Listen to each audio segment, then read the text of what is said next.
Saksakallan gunarnavasya Vande Guru Sri Charanaravindan.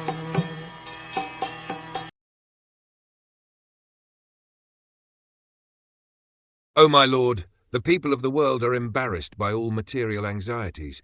They are always afraid. They always try to protect wealth, body, and friends.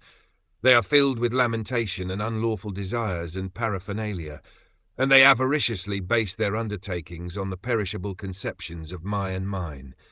As long as they do not take shelter of your safe lotus feet, they are full of such anxieties. One may question how one can always think of the Lord in regard to his name, fame, quality, etc., if one is embarrassed by thoughts of family affairs. Everyone in the material world is full of thoughts about how to maintain his family, how to protect his wealth, how to keep pace with friends and relatives, etc. Thus he is always in fear and lamentation, trying to keep up with the status quo. In answer to this question, this verse spoken by Brahma is very appropriate. A pure devotee of the Lord never thinks of himself as the proprietor of his home. He surrenders everything unto the supreme control of the Lord, and thus he has no fear for maintaining his family or protecting the interests of his family. Because of this surrender, he no longer has any attraction for wealth. Even if there is attraction for wealth, it is not for sense enjoyment, but for the service of the Lord. A pure devotee may be attracted to accumulating wealth, just like an ordinary man.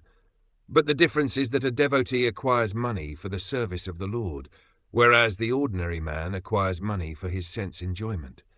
Thus the acquisition of wealth by a devotee is not a source of anxieties, as is the case for a worldly man. And because a pure devotee accepts everything in the sense of serving the Lord, the poisonous teeth of accumulation of wealth are extracted. If a snake has its poison removed and bites a man, there is no fatal effect. Similarly, wealth accumulated in the cause of the Lord has no poisonous teeth, and the effect is not fatal.